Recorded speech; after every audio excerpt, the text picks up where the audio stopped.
Welcome, Aquarius, to Channel the Future Tarot. Today we're going to do your 18 plus love readings. This will be for the Sun, Moon, Rising, Venus signs of Aquarius. Take the messages that resonate with you, claim them for yourself, toss the universe what does not. It's not meant for you, and that's okay. Check out your other placements, Moon, Rising, Venus, and the readings go along with that to get some guidance if you don't find it here. I am going to use a singing bowl. As I do so, taking that deep breath in, exhaling whenever you feel so inclined to do so. It's going to help just balance your energies, prepare, calm any anxieties. If you're new or returning to the channel, welcome. So happy to have all of you. Thank you so much for liking, sharing, subscribing, commenting. It means so much to me to see the channel growing. Welcome to any of the new subscribers. It means so much to me to see the channel growing. I hope you find lots of health, healing, light, positivity, a little fun.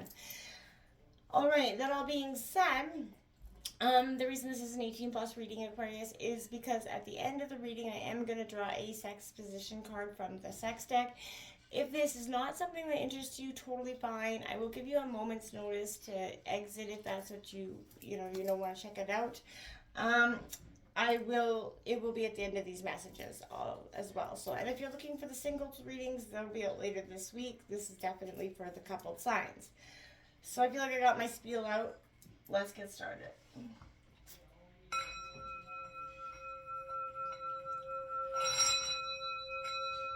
Peace, love, health, and wealth, Aquarius.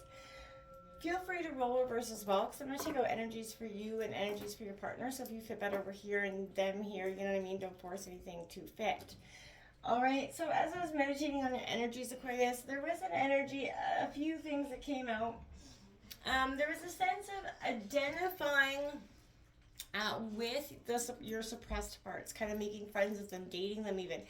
And also I kept hearing restraint is definitely the key right now. And I feel like if not, a verbal kind of avalanche is possible there as well. Then lastly, I kept hearing attached and feeling unappreciated, but that can change. Now for some of you, that could be very paramount. Those could be definitely insights. In the oracle messages, I got sweetest taboo. And it does say, who taught you to be ashamed of your own lust? Who told you there was something dirty about your secret fantasies? We all have a preferred way we like to play, but few of us have cultivated the boldness necessary to embrace that what we deem taboo in ourselves. Many of us don't even know what our provocaties are. We've never explored our sexuality enough to discover them. Stepping into a truly holistic form of self-love means glimpsing the bigger picture of your attractions and appetites and embracing it all. Don't let the full potential of your pleasure remain untapped. Interview yourself and let it be a no-holds-barred. Identify your suppressed parts and make friends with them. Like I said, that's, making friends with the suppressed parts of ourselves. Then we have turn on your heart light. Reflect on a time when you feel and experienced love. Again, I feel like this was a sense of being very unappreciated, feeling like you put in the work, you put it, and then there's no sense of give back. There's no reciprocity. So if that's the case, that's definitely got you in a sense of, now I've got some things I want to say. You'll only be backed into that corner for so long, and then eventually you will, release that avalanche of words. So again, restraint could be the key to this message. What's coming in for Aquarius for March 2024 for love? Sun, Moon, Rising, Venus signs of Aquarius. Let's take a look at the past, present, and future for Aquarius. Sun, Moon, Rising, Venus signs of Aquarius.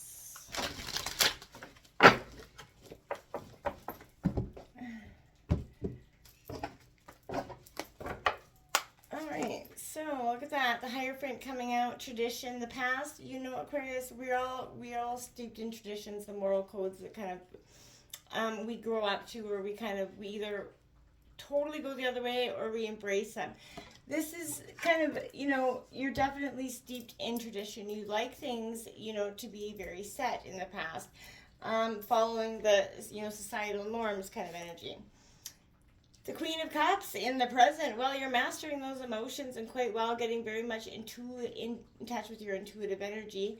Now you are a water-bearing air sign, so you do already have a natural ability to connect in with your emotions at a higher level. The Queen of Cups is a Cancer, Scorpio, Pisces energy. That is the Hierophant is the Taurus energy, Earth energy, water. You're definitely getting grounded here, I feel like, is a real positive energy. The future has the Four of Pentacles in reverse, Taurus, Virgo, Capricorn. So maybe focusing or holding a little bit too tightly on finances. Fours do represent foundation, stability, and things like that. So in reverse, it definitely could be, holding too tightly on to money, pentacles, finances. The Two of Wands on the bottom of the deck suggests you're searching out the window, you're looking, you're doing a lot of reminiscing here. I see looking back at the days gone by. You do have the Death card on the bottom of that energy. Scorpio, a rebirth is assured here. There's a positive, transformation that's underlying here. And I feel like that's because you're coming through that sense of identifying with the parts of yourself that maybe you suppressed and that kind of made you kind of allow or endure the parts of being unappreciated or walked on in your current relationships, right? Those are things you're taking back and looking back at now. You're turning back on your heart light and you're focusing on what's important tremendously to you at this time. Let's take a look at your partner's energy. Again, feel free to roll reverse here. Sun, Moon, Rising, Venus signs of Aquarius.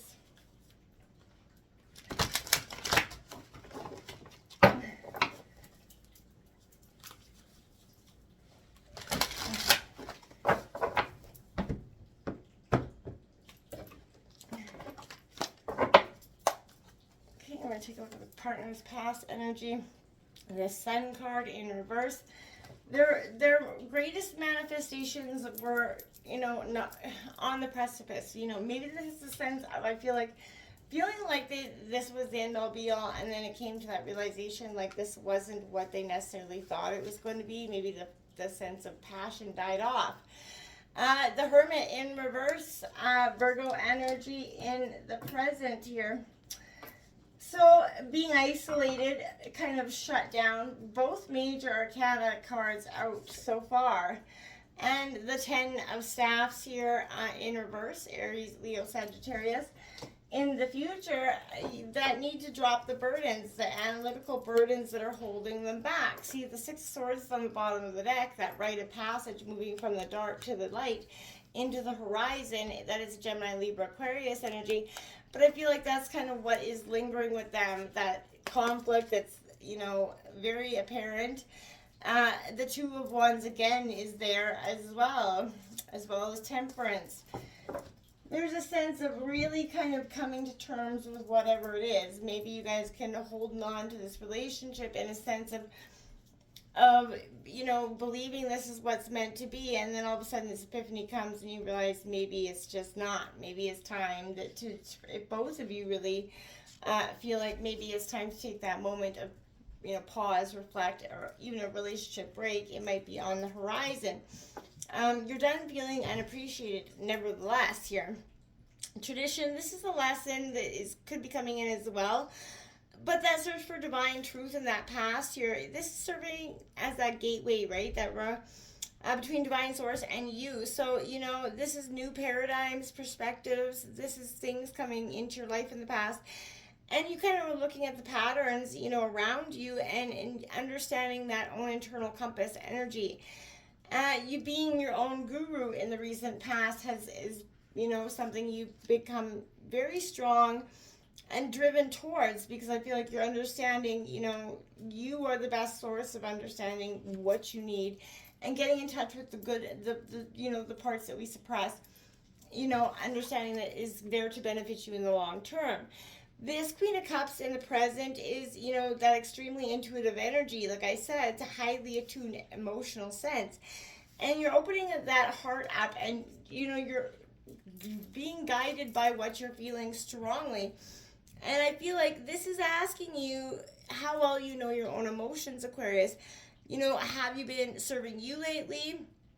or, you know, everybody else, right? And I feel like this is accepting your own emotional intuition. Listen closely to, you know, what is being said, and as a way to understand what is truly going on and ensure that other people aren't taking advantage or draining that energy from you, right? You're expressing yourself in a truly authentic way. And I feel like it feels, you know, like a weight is being lifted off your shoulders in doing so.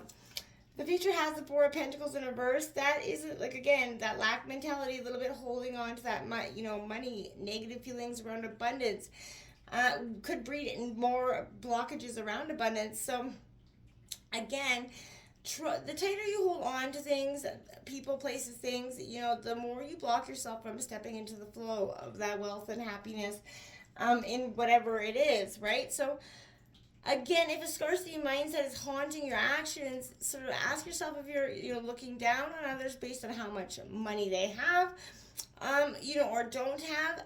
Actively, you know, seek how you feel about what, you know, level of people are at, and where, you know, and is that affecting your judgment or your sort of want to, you know, enter their energy or allow their energy to enter yours.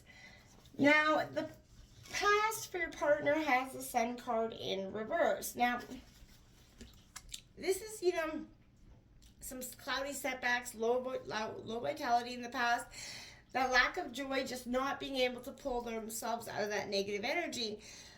You know, I feel like right now this is a sense of taking the setbacks, understanding them, you know, and seeing that there are blessings in everything, even what they don't see as a blessing right now.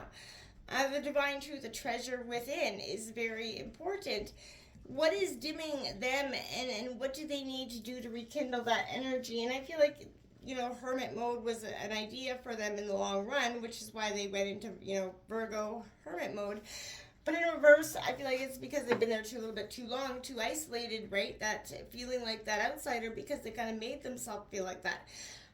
Ignoring that inner voice, very disconnected from self in the present, and I feel like that's causing a lot bigger of an issue. Again, that's why there's a verbal kind of warfare that could potentially happen, right?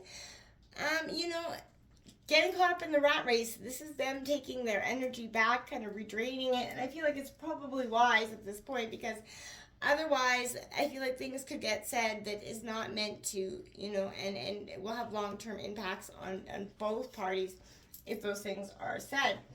Now, this 10 of Staves, that unburdening, freeing yourself, I like it. This one in reverse, endings and new beginnings, is a beautiful energy because you're being asked to examine the way you deal with pressure. But this is a sense of giving yourself that break, understanding, cutting them, you know, some slack, realizing they're not perfect, they've come a long way, and, you know, trying to view themselves from a higher perspective here, right? To rise above, you know, the denseness of whatever. So they have to learn to empty their minds, right? And their heart and their lives, declutter, and learn to say no. It's okay to ask for help as well. So that's, you know, it's not okay to please everyone. So whoever is doing that people-pleasing energy, which is very apparent here, needs to stop. No matter what it is, you shouldn't always be doing all the giving energy. Okay, Aquarius, this is time when we're going to draw that sex card. So if this is not something that interests you, feel free to exit off. And if it is, then you got the Linguini. It is a cardinal challenge of 4. The instructions are: lie on your side, putting a pillow under your head for extra support. Your man kneels directly behind your butt, leaning ever so slightly over your body. You should push one of his knees between your legs, positioning his body so he can penetrate you. He places one hand on your back to help support himself as he goes in for the plunge. The key to your pleasure is keeping your limbs as limp as a noodle. This side-by-side canoodle creates incredible friction for him because your thighs are so close together, plus having your thigh curved at an angle gives him deeper access. The combo of these two will make even the tiniest guy feel like a god. And while he teases your G-spot, he can nuzzle your breasts or reach around and play with your clitoris, covering all the pleasure basics. So check out that Linguini, my friends. Until next time, namaste.